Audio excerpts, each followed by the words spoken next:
Halo semuanya, Assalamualaikum warahmatullahi wabarakatuh. Selamat datang di podcast Jejak Pasir. Bersama saya Nur Hasanah, kita akan menggali kisah-kisah menarik yang menjadi pondasi lahirnya peradaban Islam. Di sini sudah hadir narasumber kita hari ini, yaitu Fitri Atuljanah, yang mana dia seorang mahasiswa yang siap berbagi wawasan yang menarik tentang sejarah peradaban Islam. Halo Mbak Fitri, apa kabar? Halo, alhamdulillah baik. Alhamdulillah. Nah, untuk lebih akrabnya lagi, coba Mbak Fitri untuk memperkenalkan diri. Oke, halo teman-teman. Nama aku Fitri Atuljanah.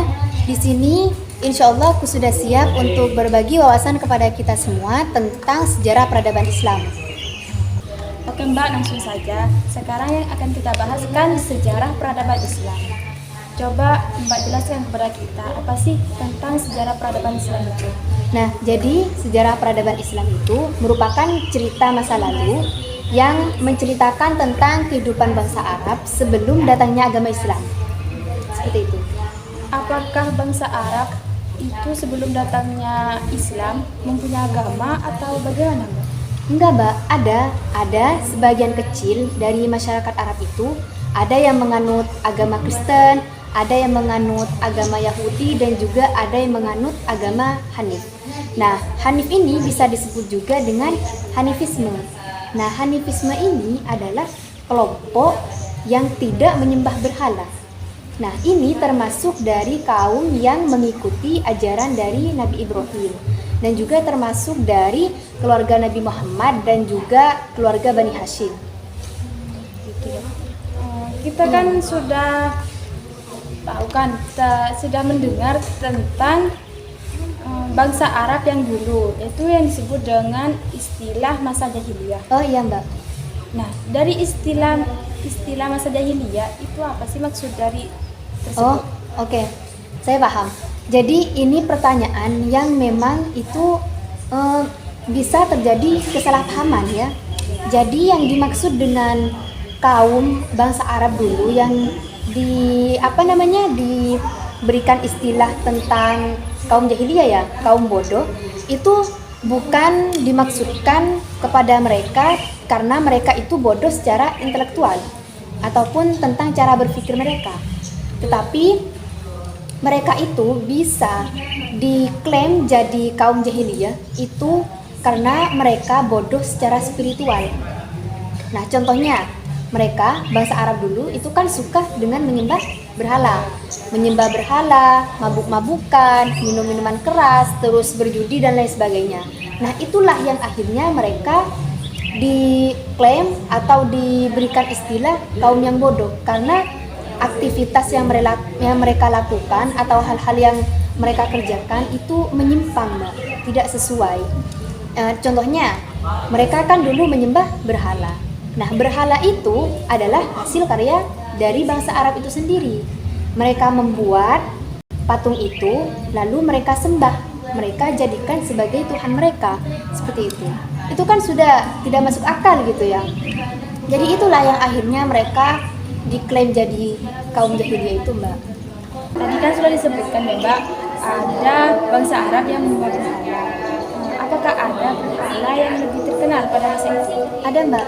Jadi namanya itu berhala Hubal atau patung Hubal. Jadi patung Hubal ini diciptakan dari batu akik berwarna merah dan dibentuk seperti manusia.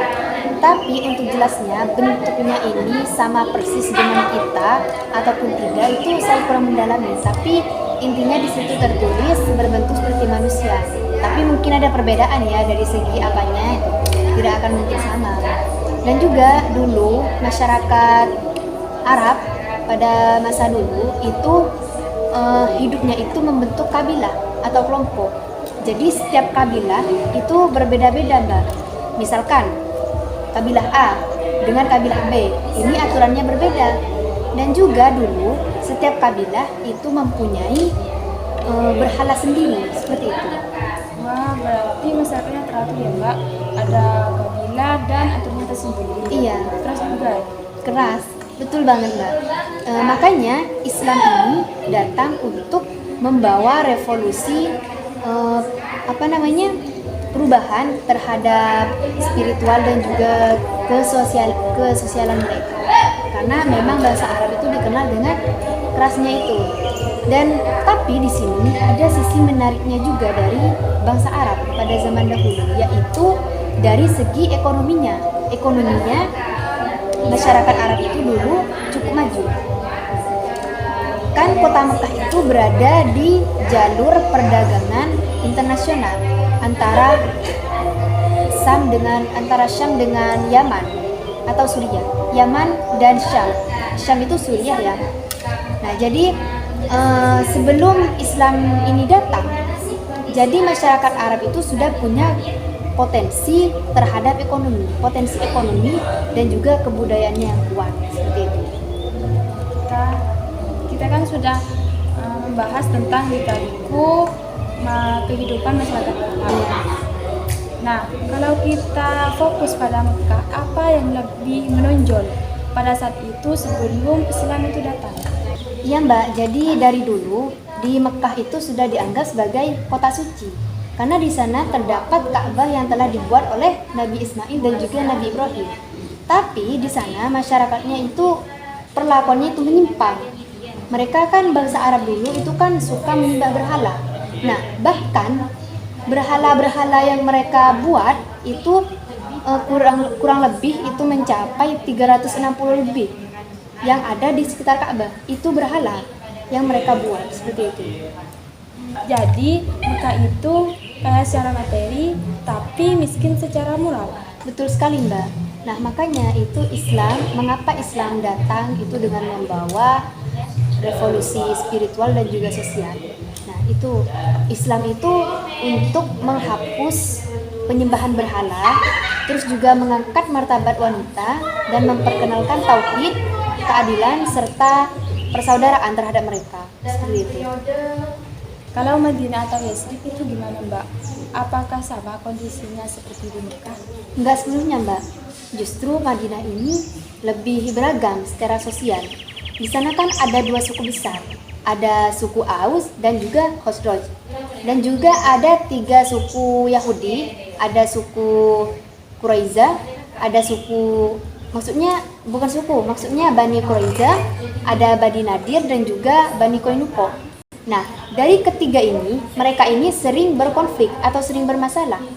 Bahkan juga pernah terjadi perang yang dikenal dengan Perang Bu'ad. Tapi, di Yasrib ini atau di Madinah ini lebih terbuka terhadap ajaran baru. Karena mereka itu sering mendengar kisah-kisah Nabi dari para kaum Yahudi. Gitu. Oh, jadi itu sebabnya Rasulullah lebih mudah diterima di Madinah ketika hijrah. Betul banget Mbak. Jadi masyarakat Yasrib ini siap menjadi tempat berdirinya Islam pertama. Dan dari kota Yasrib itulah lahirlah peradaban Islam yang berlandaskan iman, keadilan dan juga musyawarah seperti itu. Kalau ditarik dari kesimpulan dan hikmahnya, apa pelajaran yang bisa kita ambil dari kondisi para Islam itu? Jadi kalau dari kesimpulannya Mbak, itu masa pra-Islam ini menggambarkan masyarakat yang kehilangan arah spiritual. Nah, makanya Islam ini hadir dengan membawa perubahan yang sangat besar, yaitu menegakkan tauhid, keadilan sosial, dan juga menyatukan bangsa Arab yang dulunya terpecah belah itu bersatu dalam peradaban Islam yang beradab. Kalau hikmahnya yang bisa kita ambil, jadi Islam ini hadir bukan di ruang kosong, namun Islam ini hadir untuk memperbaiki sistem yang sudah rusak. Dari fanatisme suku yang awalnya terpecah belah menjadi persaudaraan, dari penindasan menjadi keadilan, dan dari kegelapan itu menjadi cahaya. Jadi para Islam ini bukan suatu masa yang harus dihilangkan, tetapi ini menjadi fondasi penting bagi lahirnya peradaban Islam. Seperti itu. Masya Allah, benar banget Mbak. Islam datang membawa perubahan total, bukan hanya akidah tapi juga peradaban. Terima kasih banyak ya Mbak Fitri atas penjelasannya yang luar biasa pada hari ini. Terima kasih kembali.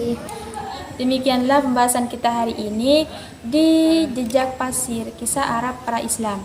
Semoga obrolan ini menambah wawasan kita tentang bagaimana kehidupan Arab di masa pra-Islam, membentuk perjalanan besar sejarah umat manusia. Jangan lupa untuk selalu ikuti episode berikutnya, karena setiap butir pasir menyimpan cerita dan sebuah cerita membawa hikmah.